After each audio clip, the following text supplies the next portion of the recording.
back for a reverse sweep. Okay, at least they still get the Harley.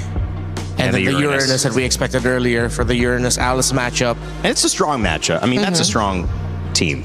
Yeah. But are they hampered by anything? Do you feel that there's still an edge that Ignite Gaming can get? Oh, how do we feel about Hayabusa for Ignite here? Not bad actually. Honestly. Yeah.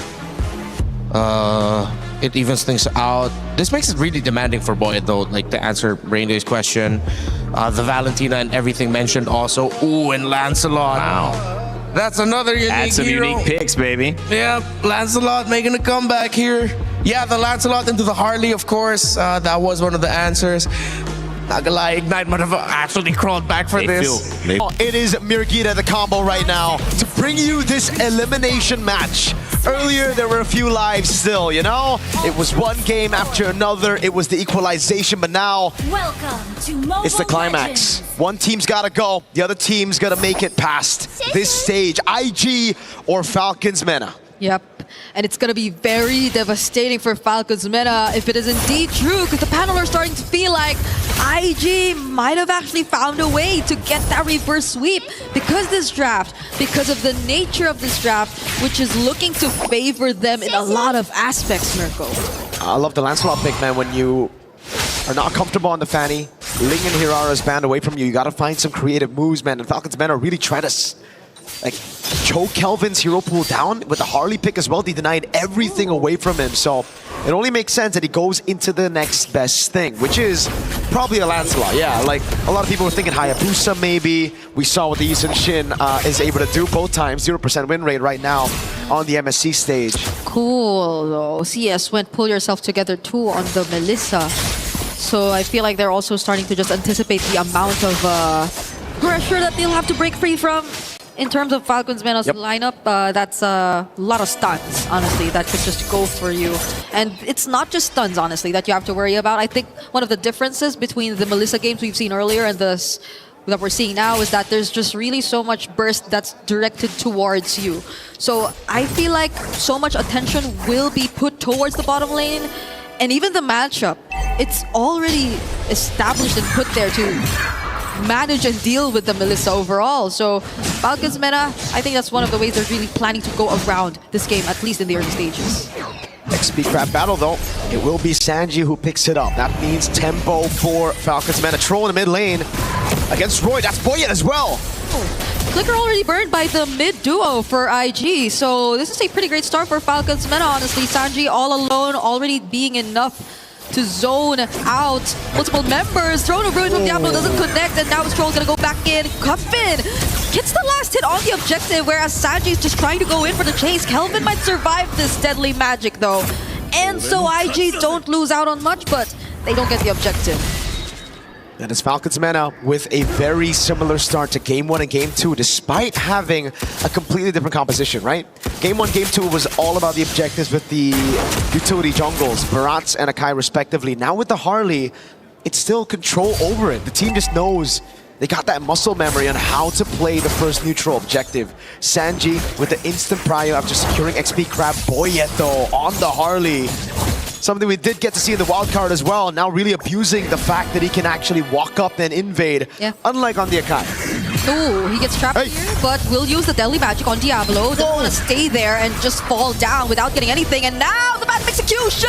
He goes back with a space escape, but Jay was there. He was ready to answer back. What a catch, the wall placed by Jay, and then the tech charge. A big swing with the concussive blast, yeah. At least he was fast enough to clear the jungle this time, right? Unlike the Akai, but it's just unlucky because Jay was able to catch him on his tracks back into his own jungle. So IG able to find something back. That is a fatal links on Jay. On Jay. With a flicker too. Yeah, that's a key word. It's on Jay, so that's big info for IG. They know that the Fatal Links and both the Flicker are down for Troll, so for this upcoming fight, there might be a bit more leeway for them to just move around and establish their presence.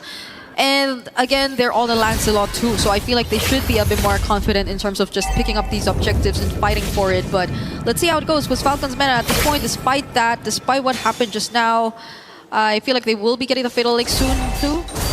And they pretty much set up for this. Look at just how Sanji has been cutting the waves in the base of IG. Classic Sanji. He was trying to do this on the Paquito, but he got punished for it now on the Uranus. Perfect time to do it. Sano, though, waiting in the bush on the clit.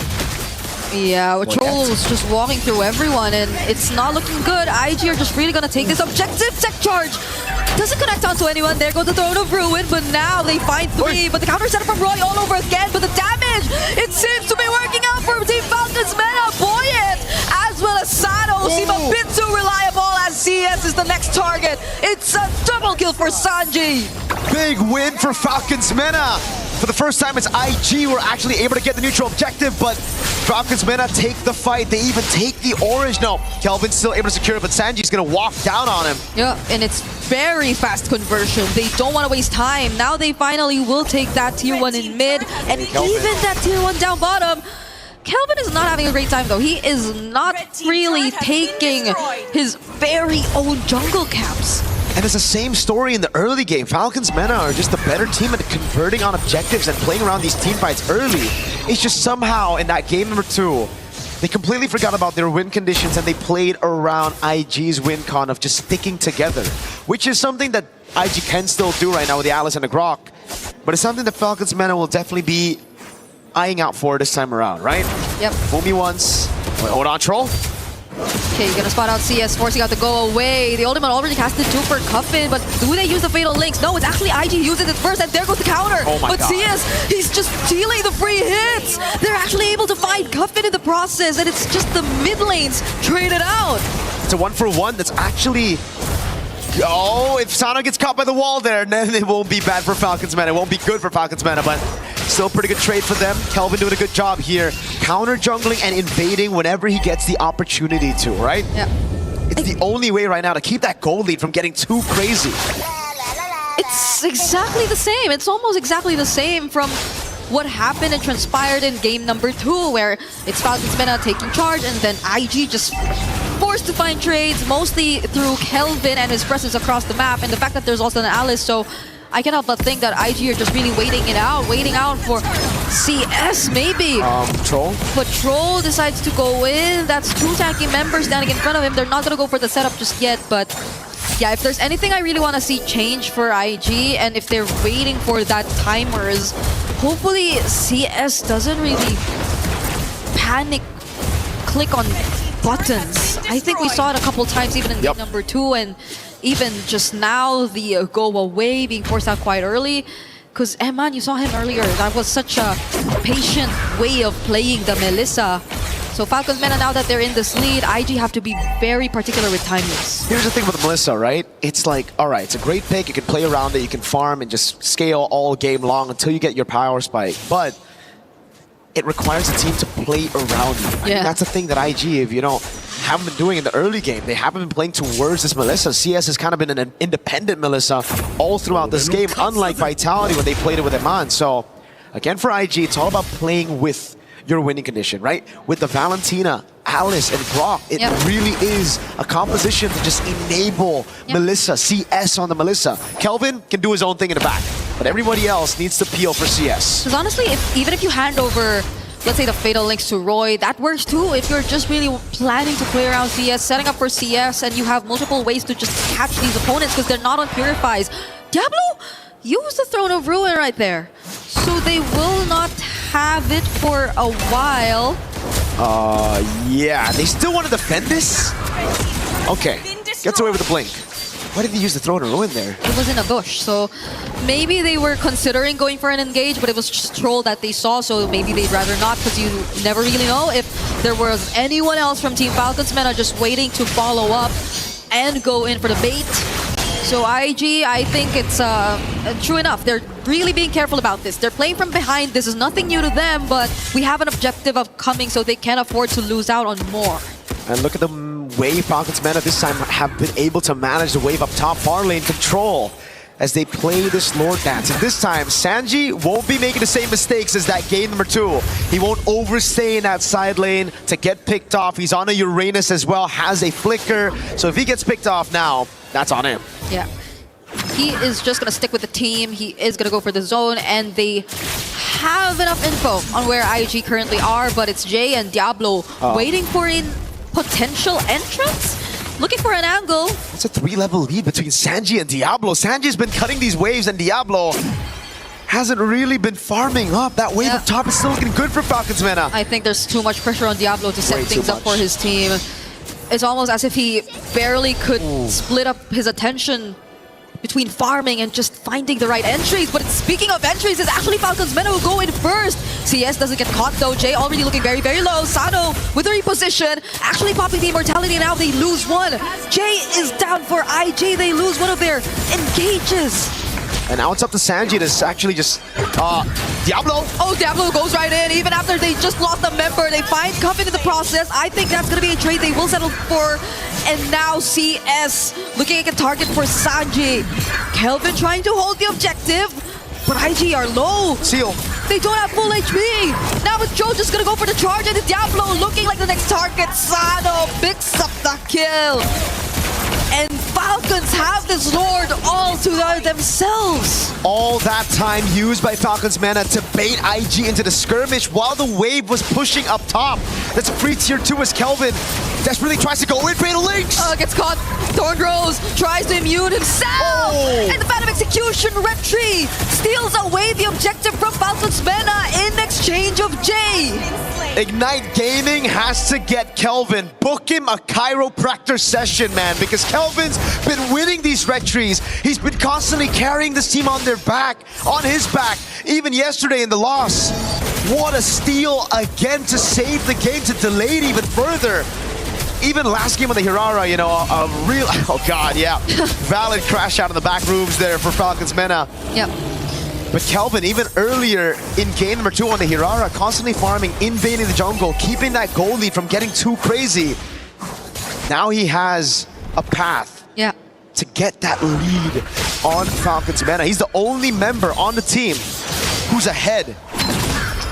He's ahead of Boyet, and Boyet, by the way, used the Retribution earlier too. It was just much more accurate for Kelvin in that particular instance, which gave them at least a bit more room to breathe.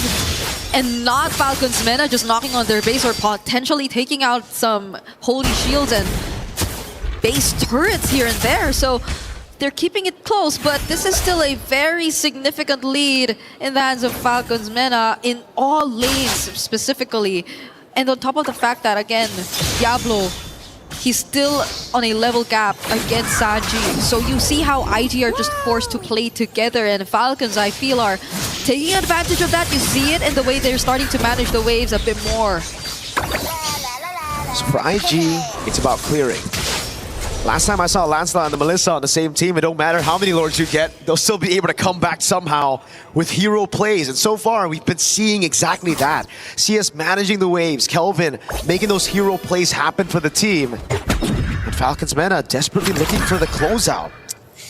How do we get to that point? Earlier, it felt like there were a couple times they forced it too, so they probably learned from that. They don't want to risk it too much against this composition from IG, where you could just expect multiple layers of counter-engage to come in. Just a single mistake is what it takes for IG to potentially turn things around, I feel. Because again, it's also been Roy holding on to the Fatal Links. You also have to consider the fact that Jay might go in for a tech charge, and that CS is gradually scaling up. But Jay and Roy... God, Boyet, they know where he's at. Oh, Boyet! Space escape out of there! And now they have to deal with the waves up top as IG scramble to get away because Falcons Mena are going in for the chase troll. Diablo going in as well. They find multiple members from IG! And that was the moment they've been waiting for. Boyet going in, trying to go for CS. The flickers from Sanji, a triple for Sano! And a potential wipeout coming through. There you have it! Falcons Mena!